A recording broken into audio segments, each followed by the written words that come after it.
بسم اللہ الرحمن الرحیم نحمدہ ونصلی علی رسولہ الکریم اما بعد۔ آج ہمارا موضوع ہے مرابحہ۔ آپ یہ بات اچھی طرح جانتے ہوں گے کہ اسلامی بینکوں کے اندر جو موڈس آف فائنانسنگ استعمال کیے جاتے ہیں، یعنی اسلامی موڈس آف فائنانسنگ استعمال کیے جاتے ہیں، ان میں سب سے زیادہ استعمال اور سب سے زیادہ مشہور اور معروف استعمال کیا جانے والا طریقہ مرابحہ کا ہے۔ اس مرابحہ کے طریقے میں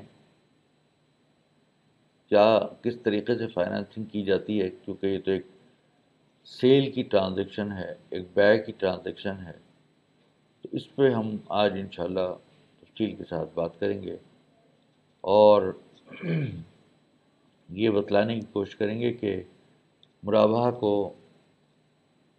کے جائز ہونے کی کیا وجوہات ہیں اور مرابحہ کو کس طریقے سے بطور اسلامک موڈس آف فائنانسنگ کے استعمال کیا جاتا ہے۔ یہ جو بیع ہے، بیع کی کئی قسمیں ہیں۔ بیع کے معنی ہوتے ہیں خرید و فروخت، یعنی سیل۔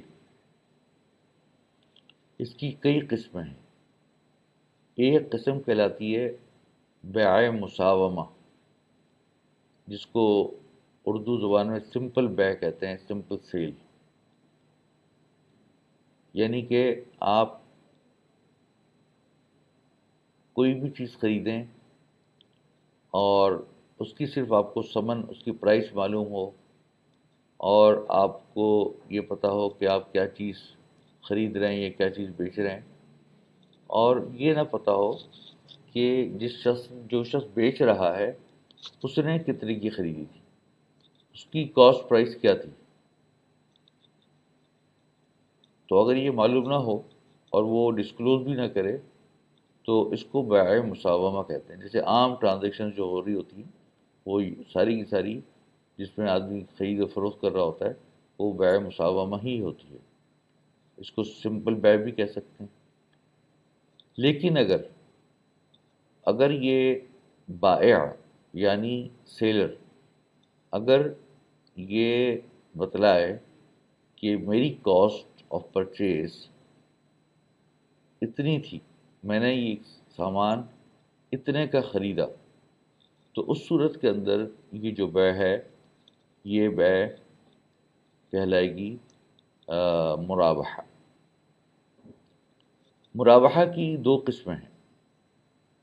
اگر مرابحہ کے اندر جو پرائس ہے وہ ساری کی ساری کیش ہو تو یہ مرابحہ معجلہ یعنی اسپاٹ مرابحہ، اور اگر مرابحہ کی پرائس انسٹالمنٹس میں ہو اور ادھار ہو تو یہ مرابحہ مؤجلہ ہے، یعنی ڈیفرڈ مرابحہ یا کریڈٹ مرابحہ۔ اس کے اندر آپ کو یہ بات معلوم ہوگی کہ یہ فقہ میں اس بات کی اجازت ہے کہ اسپاٹ کی ٹرانزیکشن یا کوئی بھی سیل جو اسپاٹ پہ ہو یا کیش میں ہو، اس کی قیمت اور جو ڈیفرڈ کی ٹرانزیکشن یا ادھار کی ٹرانزیکشن، ان کے اندر پرائس میں صرف اضافہ ہونا یا پرائس میں کوئی فرق ہونا یہ جائز ہے۔ اسلام اس سے منع نہیں کرتا کہ اگر پرائس زیادہ ہے، اگر پرائس دیر میں ادا کرے گا تو پرائس زیادہ نہیں رکھی جا سکتی، بلکہ پرائس زیادہ رکھی جا سکتی، کیونکہ اصل میں وہ پرائس جو ہے وہ اس چیز کے اگینسٹ ہے۔ اور ہم یہ بات انشاءاللہ ربا کے بیان میں تفصیل سے بیان کریں گے کہ جب کموڈٹی کو سیل کیا جاتا ہے تو کموڈٹی کی کوئی بھی پرائس باہمی رضامندی سے طے کی جا سکتی ہے، چاہے وہ مارکیٹ پرائس ہو، چاہے وہ باہمی طے کردہ پرائس ہو۔ جو باہمی طے کردہ پرائس ہے اس کو قیمت کہتے ہیں عربی میں، اور جو باہمی طے کردہ پرائس ہے، جو مارکیٹ پرائس ہے، اس کو قیمت کہتے ہیں، جو باہمی طے کردہ پرائس ہے اس کو ثمن کہا جاتا ہے۔ تو جو ثمن ہے وہ آپ باہمی رضامندی سے کوئی بھی طے کر سکتے ہیں، بشرطے کہ اس کے اندر کوئی غلط بیانی نہ ہو، مس ریپریزنٹیشن نہ ہو. یعنی یہ نہ کہے کوئی آدمی کہ یہی مارکیٹ پرائس ہے، حالانکہ وہ مارکیٹ پرائس نہیں ہے. تو اس صورت کے اندر جو بھی باہمی رضامندی سے طے کر لیں، وہ کہتے ہیں کہ بھائی میں تو اتنے کا بیچوں گا، تو مارکیٹ چیک کچھ بھی ہو، مارکیٹ آپ چیک کر لیجیے، میری یہ پرائس اتنے کی ہے. تو چونکہ جو کموڈیٹیز ہیں ان کے اندر کوالٹی کا اعتبار کیا گیا ہے. کوالٹی کے اعتبار کا مطلب یہ ہے کہ ایک چیز کے اندر بہت سارے فیکٹرز ہو سکتے ہیں اس کی ویلیویشن کے. اس چیز کی ماہیت ہے، اس چیز کی جنس ہے، اس کے اوصاف ہیں، اور ایون یہاں تک کہ اس کو کس نے استعمال کیا ہے، کس نے استعمال نہیں کیا. تو یہ بہت سارے فیکٹرز ہوتے ہیں کہ جس کی وجہ سے انسان کسی بھی چیز کی پرائس کو کمی بیشی کر سکتا ہے باہمی رضامندی سے. لیکن ایک مرتبہ پرائس فکس ہو جائے تو اس کے بعد پھر اس پہ کمی بیشی کرنا کسی ایک جانب سے جائز نہیں ہے. ہاں، باہمی رضامندی سے بعد میں اگر کوئی کمی بیشی کرتے ہیں، ایک آدمی پرائز چھوڑ دیتا ہے کہ بھائی اتنا کافی ہے، بس اب میں آگے آپ سے نہیں لوں گا انسٹالمنٹ، یا دوسرا آدمی جو ہے وہ کہتا ہے کہ اچھا میں تمہیں تھوڑا زیادہ دے دیتا ہوں، اور دوسرا آدمی بھی پھر خود سے ایک زیادہ دے دے، یہ بغیر کسی وجہ کے، اکثر ایسی تبرعاً، تو وہ جائز ہے. لیکن ایگریمنٹ کے لحاظ سے ایز پر ٹرم وہ پرائس فکس ہونی چاہیے. اسی لیے سیل اور انسٹالمنٹس کے اندر یا قسطوں کی بیع کے اندر یہ ضروری ہے کہ اگر وہ یہ کہتا ہے کہ بھئی 3 مہینے کی پرائس یہ ہے، 6 مہینے کی پرائس یہ ہے، 7 مہینے کی پرائس یہ ہے، تو پہلے یہ طے کر لے کہ وہ کتنے دنوں میں ادا کرے گا. اگر 3 مہینے میں ادا کرے گا تو پھر 3 مہینے والی پرائس پر لاک ہو جائے گی، پرائس فکس ہو جائے گی. اب اس سے اوپر اگر چاہے بے شک وہ 6 مہینے میں بھی پے کرے، غلطی سے ڈیفرڈ ہو گئی، کسی وجہ سے ادا نہیں کر پایا، تو جو بائر ہے، تو جو سیلر ہے، وہ اس سے یہ نہیں کہہ سکتا اب آپ مجھے 6 مہینے کی پرائس دیں، کیونکہ آپ نے اس ابتدا میں مجھے کہا تھا کہ 3 مہینے کی پرائس یہ ہوگی اور 6 مہینے کی یہ ہوگی. کیونکہ اس وقت ٹرم اور پرائس فکس ہو چکی تھی، تو اس وجہ سے اس کے اوپر لازم ہے کہ وہ 3 مہینے کے اندر اندر اتنی ہی پرائس ادا کرے. اگر اس نے اس سے زیادہ مدت کی ہے، تو اگر کسی وجہ سے کی ہے، تو اس صورت کے اندر اس کے اوپر کوئی آپ اضافی قیمت چارج نہیں کر سکتے. یہ نہیں کہہ سکتے کہ اب آپ مجھے 6 مہینے والی قیمت ادا کریں. تو یہ ہے ایک مرابحہ کے اندر.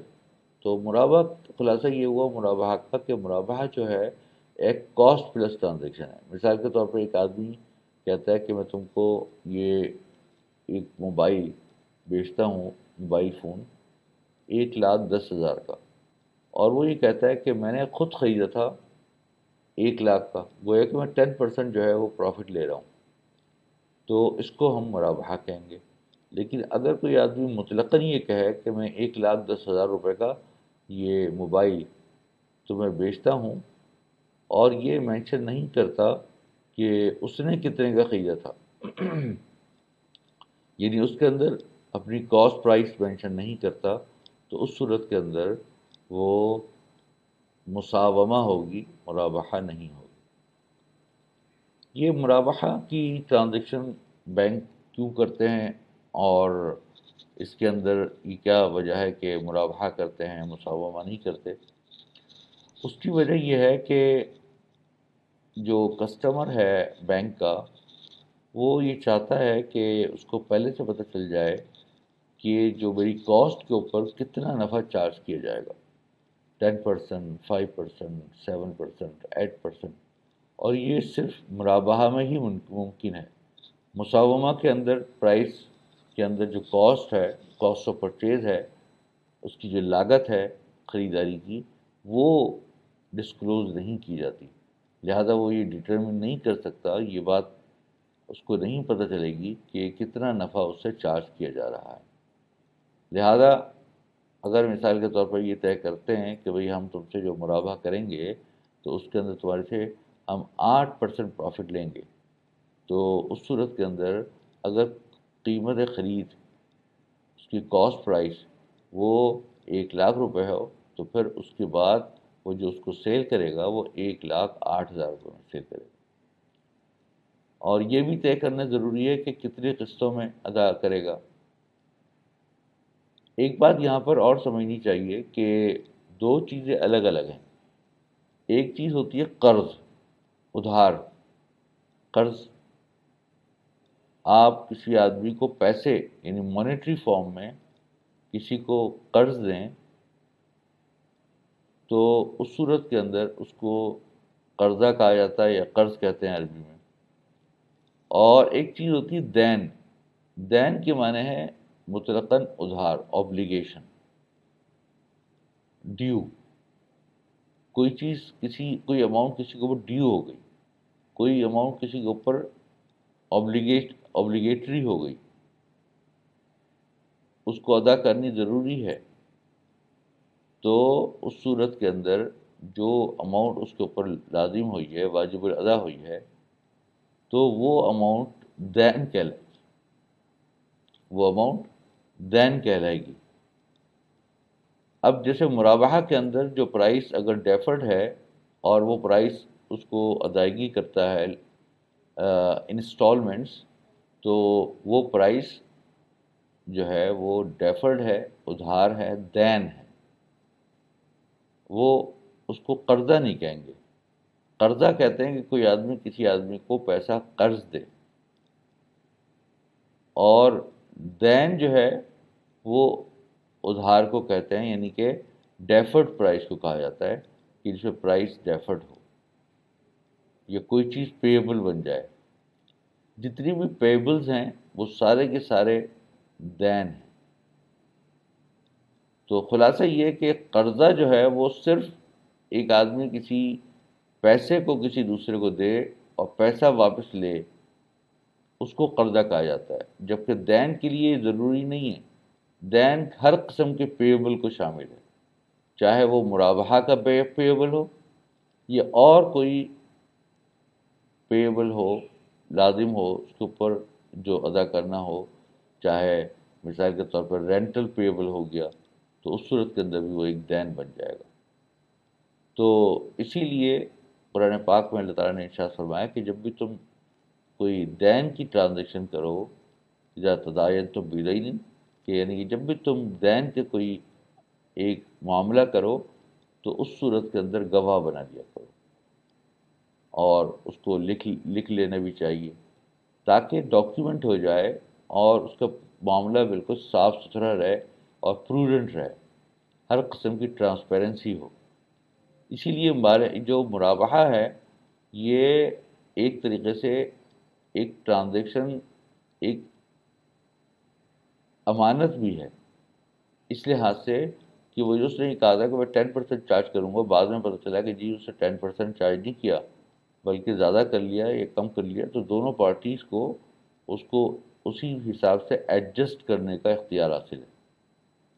تو لہذا اس لحاظ سے یہ مرابحہ کی ٹرانزیکشن جو ہے وہ بڑی اہم ہے، جس کو بینک کرتا ہے۔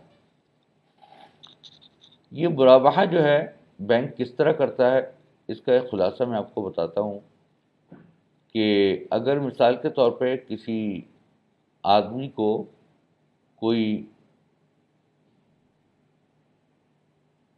چیز خریدنی ہے، کوئی انڈسٹریلسٹ ہے، یعنی صنعت کار ہے، کوئی تاجر ہے یا کوئی بھی انڈیویجول ہے، اس کو کوئی سامان خریدنا ہے۔ اب اگر وہ سامان خریدتا ہے اور بینک سے قرضہ لیتا ہے، یعنی قرضہ لینے کا مطلب ہے پیسے لیتا ہے، تو اگر اس پیسے کے اوپر کوئی اماؤنٹ اس سے چارج کی جائے گی تو وہ سود ہوگا۔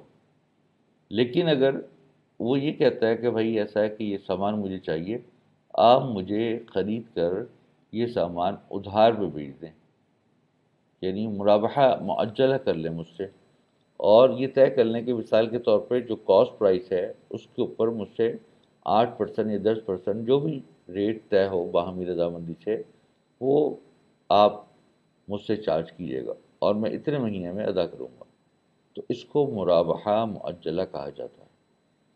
پہلی صورت کی جو ہے اگر قرضہ لیتا اور قرضے کے اوپر اضافہ دیتا تو ناجائز تھا، لیکن اس کے بدلے کموڈٹی کے اندر ٹرانزیکشن کر رہا ہے، ایک کموڈٹی خرید رہا ہے، کوئی سامان خرید رہا ہے، بینک خرید رہا ہے اور خرید کر اپنے ضمان میں لے رہا ہے، اپنے قبضے میں لے رہا ہے اور پھر اس کو سیل کر رہا ہے، تو یہ جائز ہے۔ اس کو قرآن پاک میں بھی یہی ذکر فرمایا گیا کہ لوگ یعنی کفار مکہ جو تھے یا کفار، یہ لوگ پوچھا کرتے تھے کہ بھائی آپ جو ہے وہ بیع کو حلال قرار دیتے ہیں، یعنی بیع سے مراد ڈیفرڈ سیل، اس کو حلال قرار دیتے ہیں جس میں اضافی رقم چارج کی جاتی ہے، اور ربا کو حرام قرار دیتے ہیں۔ حالانکہ ربا بھی تو دیکھا جائے تو بیع ہی کی ایک شکل ہے اور بیع ہی کی طرح ہوتی ہے اس میں کہ اس کے اندر 1 روپیہ بیچا جا رہا ہے، 100 روپے کو 110 روپے کی عوض بیچا جا رہا ہے ڈیفرڈ میں، اور اس کے اندر کموڈٹی کو بیچا جا رہا ہے ڈیفرڈ کے اندر 110 میں، تو وہ بھی ایک طریقے کی بیع ہے۔ انما البیع مثل الربا، انہوں نے کہا کہ یہ تو بیع تو ایک ربا کی شکل ہے، ربا کی طرح ہی ہے، تو پھر کیوں آپ بیع کو جائز کہہ رہے ہیں اور ربا کو حرام کہہ رہے ہیں؟ تو اللہ تعالیٰ نے اس کی کوئی ریشنل کوئی ریزننگ نہیں دی، اور نہ ہی اللہ تعالیٰ پابند ہے کسی چیز کی وجہ بیان کرنے کے۔ اللہ تعالیٰ نے سمپل یہ کہہ دیا کہ احل اللہ البیع وحرم الربا، کہ اللہ تعالیٰ نے بیع کو حلال کیا ہے اور ربا کو حرام کیا ہے۔ اب اس کی بہت ساری حکمتیں اور توجیحات اور وجوہات اور ریشنلز اور حکمتیں ہو سکتی ہیں، اور انسان وہ غور کر سکتا ہے، لیکن حقیقی طور پہ کیا حکمت مکمل طور پہ ہے وہ تو صحیح معنوں میں اللہ تعالیٰ ہی جانتے ہیں۔ اس لیے اللہ تعالیٰ نے اس کو بتلانا مناسب نہیں سمجھا۔ ویسے بھی دین نام ہے قربانی کا، اسلام نام ہے سر جھکا دینے کا، کہ آپ کو وہاں پر چون و چرا یہ نہیں کرنی، آپ کو سوال جواب نہیں کرنے، آپ کو کوشچن آنسر نہیں کرنا کہ یا اللہ ایسا کیوں ہے اور ایسا کیوں نہیں ہے۔ آپ کون ہوتے ہیں اللہ تعالیٰ کے آگے یہ سوال کرنے والے؟ اللہ تعالیٰ زیادہ جانتے ہیں، ہماری ادراک، ہمارا شعور ایک خاص حد تک جا سکتا ہے، اس سے بیونڈ نہیں جا سکتا۔ اللہ تبارک تعالیٰ کی ذات علیم ہے اور عالم الغیب ہے، اور تمام فیوچر یعنی مستقبل کے ہونے والے واقعات اور ہماری نظر سے ماوراء تمام چیزیں، وہ اللہ تبارک تعالیٰ کے ہر چیز علم ہے۔ جب اللہ تعالیٰ کی ہر چیز علم ہے تو اس صورت کے اندر اللہ تبارک تعالیٰ یہ فیصلہ فرما سکتے ہیں کہ کس طریقے سے بیع کی جا سکتی ہے، کس طریقے سے بیع نہیں کی جا سکتی، جو انسانوں کے لیے مضر ہو، چاہے ہمیں اس کی بظاہر حالات بہت زیادہ ریشنل سمجھ میں نہ آ رہی ہو۔ لیکن بہرحال علماء کرام نے بہت اس کی وجوہات بیان کی ہیں کہ بھئی ربا کی جو ٹرانزیکشن ہوتی ہے یہ ایک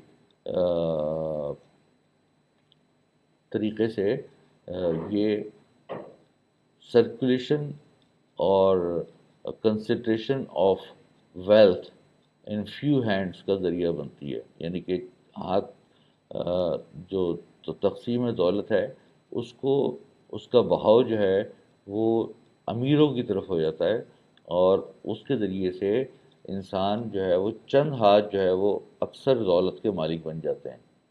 جبکہ بیع و شراء جو ہوتی ہے، جب آپ خرید و فروخت کر رہے ہوتے ہیں کموڈیٹیز کا، تو اس کے اندر بہت ساری پارٹیز انوالو ہوتی ہیں، اور اگر آپ مثال کے طور پر گندم خرید رہے ہیں، کوئی روٹی خرید رہے ہیں، تو اس کے پیچھے پیچھے بہت سارے عوامل کار فرما ہوتے ہیں، جو لوگوں کی روزیاں لگی ہوتی ہیں، لوگوں کے کام لگے ہوئے ہوتے ہیں، اور سب کو اس کا پیسہ ڈسٹریبیوٹ ہوتا ہے، اور اس طریقے سے جو پیسے کی جو ڈسٹریبیوشن ہے وہ نیچے تک جاتی ہے، عوام تک جاتی ہے، لہذا یہ ہر لحاظ سے فائدہ مند ہے۔ اور بہت ساری وجوہات ہیں، اس سلسلے میں میری کتاب ہے شرکت و مضاربت عصر حاضر میں، یا اس سے زیادہ تفصیل سے ہمارے والد صاحب مدد العلوم حضرت مولانا مفتی محمد تقی عثمانی صاحب مدد العلوم نے اپنی تاریخی فیصلہ جو سود کے اوپر انہوں نے دیا تھا، دی ہسٹورک ججمنٹ اور ربا اینڈ انٹرسٹ، تو وہ جو اس کے اندر بہت تفصیل کے ساتھ بیان کیا ہے، اس کو آپ حضرات کو چاہیے کہ اس کو مطالعہ فرمائیے۔ اب آگے ہم یہ بتلانا چاہتے ہیں کہ اس کا پروسیس فلو کیا ہے۔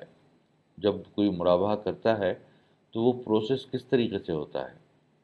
تو سب سے پہلا پروسیس یہ ہوتا ہے کہ کلائنٹ جو ہے وہ client and bank sign an agreement to enter into مرابحہ، ماسٹر مرابحہ فائنانسنگ ایگریمنٹ۔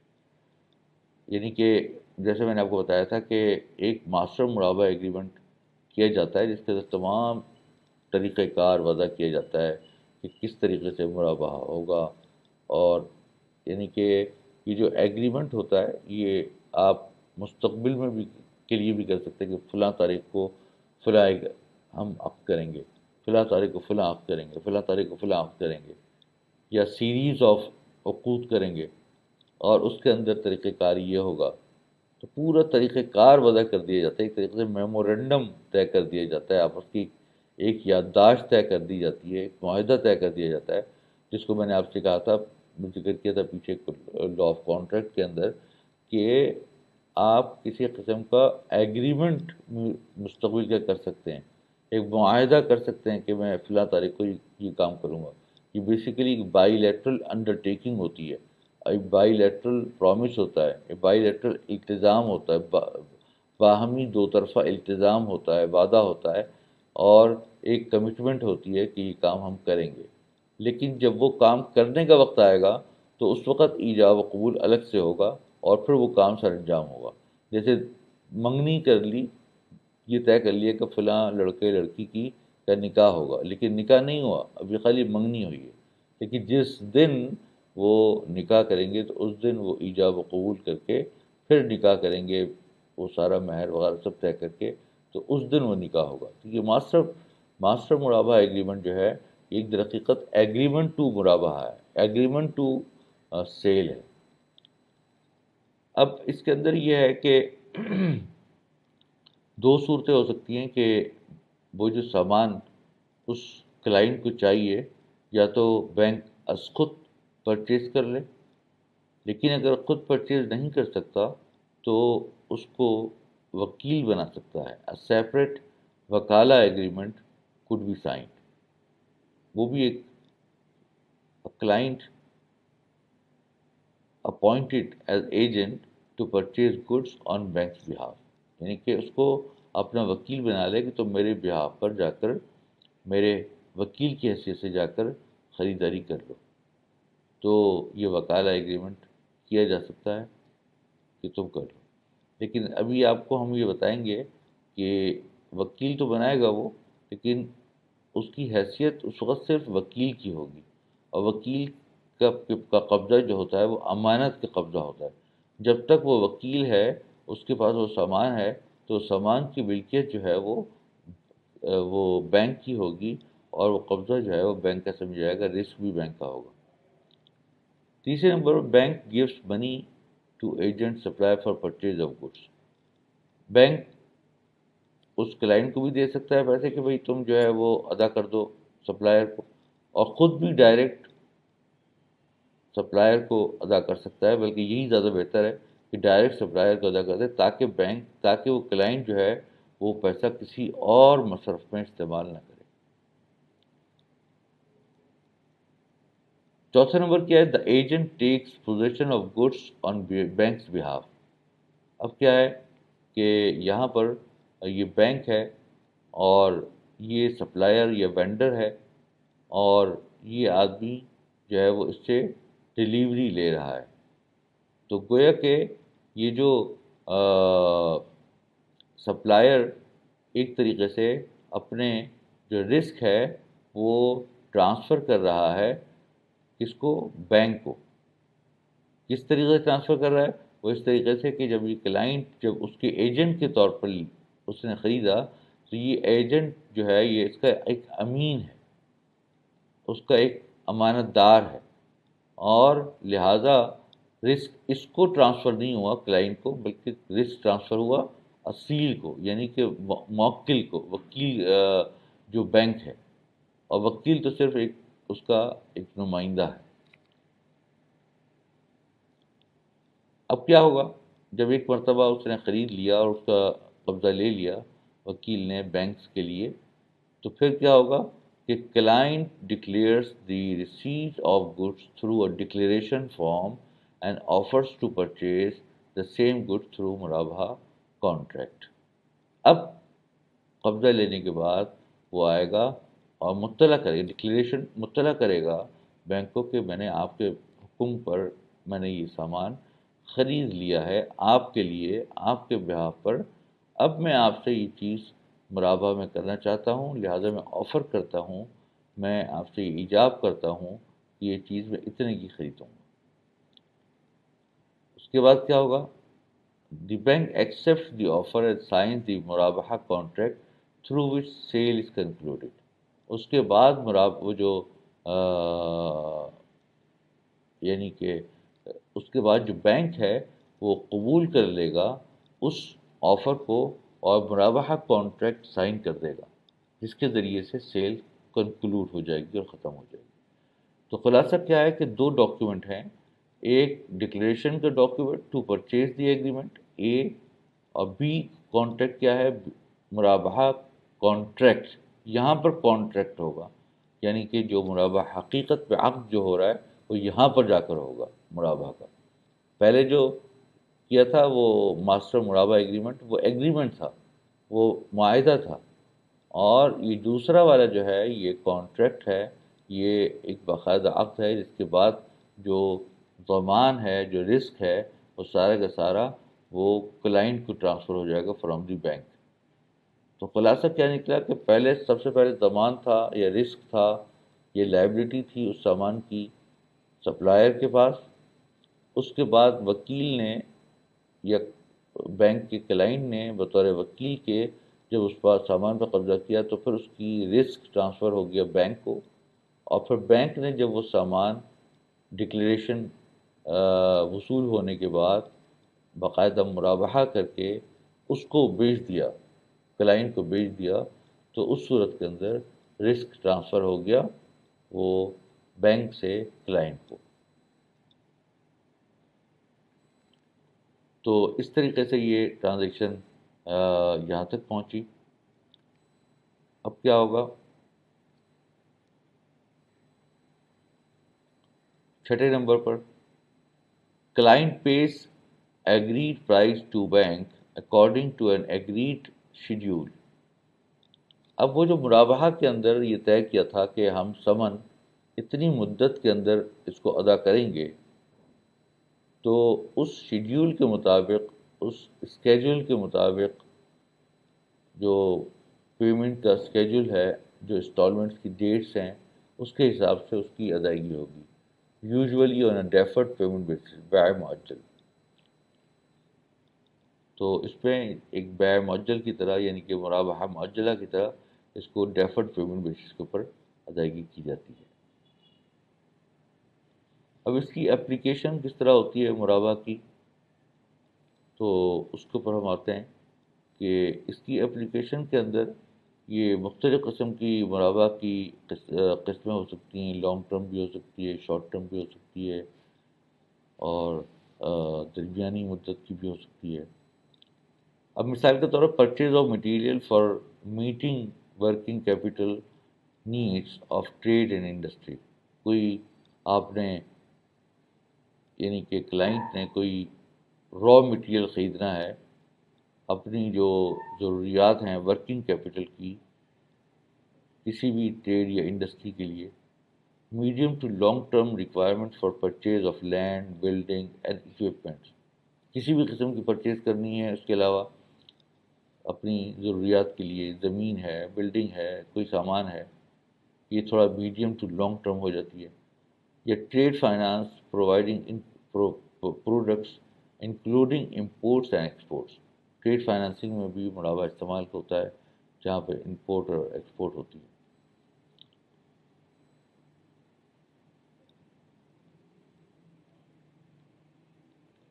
اب پروفٹ کو کیسے کیلکولیٹ کیا جاتا ہے؟ اب مثال کے طور پہ جو فائنانسنگ کی اماؤنٹ طے کی تھی کہ بھائی 100 بلین روپیز کی تک کی ہم فائنانسنگ دیں گے، تو اب یہ طے ہوا کہ فلاں سامان ہم بیچیں گے اور اس پر جو پروفٹ ریٹ ہے وہ 8% ہوگا پر اینم. یعنی کہ اگر یہ دیکھا جائے گا کہ جس وقت وہ ٹرانزیکشن چل رہی ہے تو اس وقت جو ہے وہ 8% جو ہے اس کے اوپر ریٹ لگایا جائے گا پر اینم. اب پر اینم کا مطلب یہ ہے کہ یہ اس کا جو پورا جو ٹین اوور ہوگا یہ 1 سال کا ہوگا. یعنی اس کو 1 سال میں ادائیگی کرنی ہے اور 1 سال کے اندر ادائیگی کرنے کے لیے اس کو ہم 8% جو ہے وہ اس سے 1 سال کی 8% اضافی رقم اور پروفٹ طلب کریں گے. تو یعنی کاسٹ پلس 8%. اب کیا ہوگا؟ پیمنٹ آف مرابحہ پرائز. اب اس کے اندر دو صورتیں ہو سکتی ہیں کہ آپ بلٹ پیمنٹ کر دیں، ٹھیک ہے، اور دوسری صورت یہ ہے کہ آپ amount due at the end of year, یعنی یا تو ابتدا میں ہی آپ مرابحہ معجلہ کر کے بلٹ پیمنٹ کر کے آپ جو ہے وہ ادائیگی کر دیں، یا پھر اس کو ڈیفرڈ سیل ہے تو اس صورت میں آپ 108 روپے میں اس کو کہیں کہ 1 سال کے بعد دے دیں. اور جو سمن ہوتا ہے جیسے میں نے آپ کو کہا اس کو کانٹریکٹ پرائز بھی کہا جاتا ہے. تو خلاصہ یہ کہ کانٹریکٹ پرائز جو ہے یہ سمن ہوگی اور یہ ادا کرنی لازمی ہوگی. تو سمن کے لیے جو مارکیٹ ریٹ ہے وہ ہونا ضروری نہیں. سمن ایک باہمی رضامندی کی پرائس ہے اور اس کا مارکیٹ ریٹ ہو بھی سکتی ہے، نہیں بھی ہو سکتی. ٹینور جو ہے وہ 1 ایئر کا ہے. پیمنٹ آف مرابحہ پرائز اس پہ اس طرح بھی کر سکتے ہیں فور ان ایکول انسٹالمنٹس، لیکن جو بھی طے ہو وہ لکھا ہونا ضروری ہے. اماؤنٹ ڈیو تو 2 million at the end of first 3 quarters of 102 million at the end of the last quarter. تو کہہ رہے ہیں کہ اگر مثال کے طور پہ اگر اس کو 4 حصوں میں تقسیم کریں گے تو ہر حصے میں اگر مثال کے طور پہ ٹوٹل 108 ملین تھا تو 4 کوارٹر میں تقسیم کریں گے تو ہر کوارٹر میں اس کے اوپر 2 ملین کی انسٹالمنٹ واجب ہوگی. اگر 3 صورتیں ہو گئی، خلاصہ یہ کہ یا تو آپ نے پوری پرائس اکٹھی لے لی، یکمشت لے لی. دوسری صورت یہ کہ آپ نے جو پرائس ہے وہ ایٹ دی اینڈ لی، آخر میں لی. تیسری صورت یہ ہے کہ آپ اس کو 4 انسٹالمنٹ میں کر دیا، اور تو اگر آپ نے 8 کو 4 سے تقسیم کر دیا تو دو آپ نے ملین آپ نے ہر انسٹالمنٹ میں بطور پرائس کی انسٹالمنٹ کے اس کو ادا کر دیا.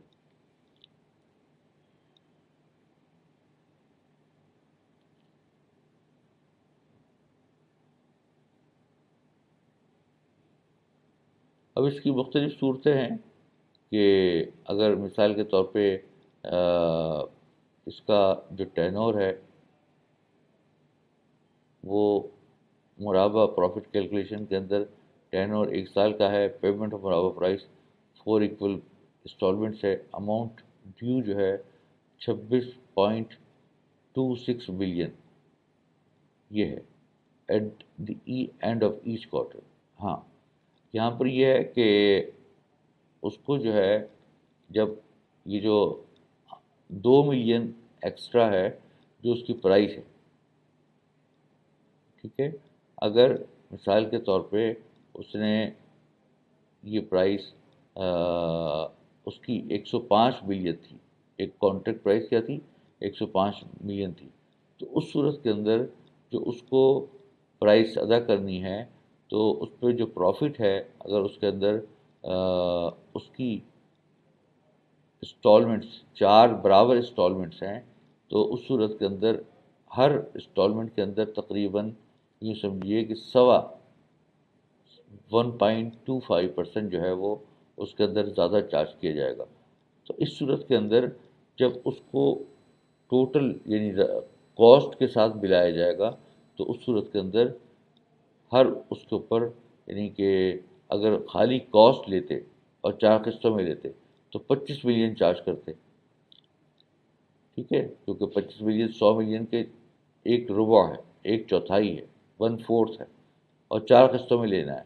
تو اگر اس کو صرف کاسٹ لینی ہوتی تو کتنی 25 ملین چارج کرتے، لیکن کاسٹ کے ساتھ پروفٹ بھی لینا ہے اور پروفٹ جو ہے وہ پر انسٹالمنٹ جو ہے وہ 1.26 بن رہا ہے. تو لہٰذا 26.26 ملین اس سے ہر انسٹالمنٹ میں لیا جائے گا. اس طریقے سے ٹوٹل ملا کر 105 ملین قیمت بن جائے گی. اب یہاں پر کچھ پریکٹیکل ایشوز ہیں جو مراوہ سے متعلق ہے، وہ انشاءاللہ ہم اگلے قسط میں انشاءاللہ اس کو تفصیل کے ساتھ ذکر کریں گے. وآخر دعوانا الحمدللہ رب العالمین.